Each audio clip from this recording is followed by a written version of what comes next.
जय जगन्नाथ, जय श्री जगन्नाथ, जय श्री कृष्ण। समस्त को प्रणाम।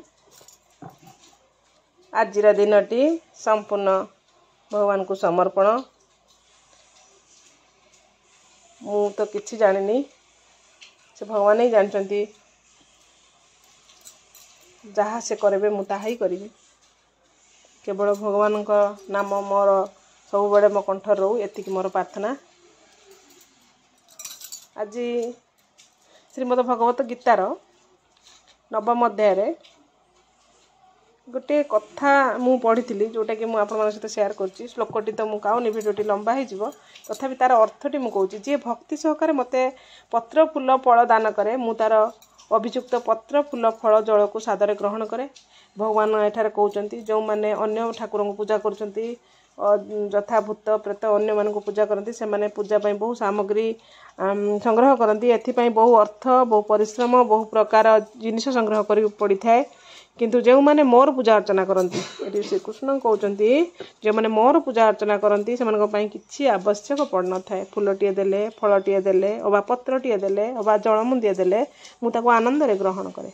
कारण भक्तर भाव ही भक्ति, श्रद्धा और प्रेम को मु विचार को नहीं। यार अर्थ है जो भक्त मते करपत्र द्वारा भक्ति और श्रद्धारे प्रणाम करे, हृदय पुष्प द्वारा मोर आराधना करे एवं नयन नीर और आखिर लुह दे मोर भजन करे एवं मते तार कर्मफल को अर्पण करे, से ही भक्तर भक्ति को मु दृढ़ करिथाए।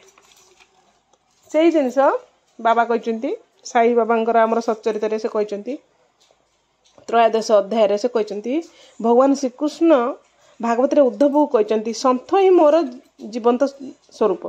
यहीपरि बाबा मध्य एक कथा कहते से माने खूब भाग्यवान जो माने जो मानकर पाप नष्ट हो जाइछि, से माने ही मोर उपासना दिगरे अग्रसर हो पारे। जदि तुमे केवल साई साई स्मरण करिवो तेबे मु तुमको भवसागर रु पार करदेबी। एही शब्द गुड़िक उपरे विश्वास रख, तुमे निश्चय लाभ पाइब। मोर पूजा पाई कोनोसी सामग्री बा जोग साधनार दरकार हुए ना, मु तो केवल भक्तिर बास करे। भगवान श्रीकृष्ण जहाँ ही कहते बाबा आमर से ही कहते यू आम गोटे जिन शिक्षा करवा, केवल आम भक्ति श्रद्धा करवा, से भक्तिदेव को प्रणाम करवा जी कि आम हृदय सब बास करतु।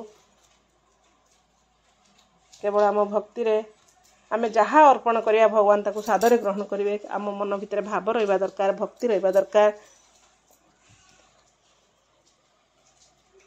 पुण्य ठारू पाप अधिक मोर, हे ईश्वर मते क्षमा कर। सत ठारू मिछ द्विगुणा मोर, हे ईश्वर मते क्षमा कर।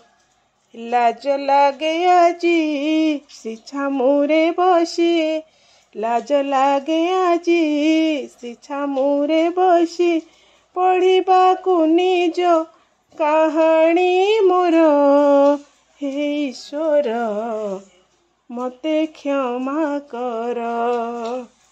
हे ईश्वर मते क्षमा कर। दुख तो एमिति रखिल घोड़ई, तेणु पाप पछे गली मु गोड़े।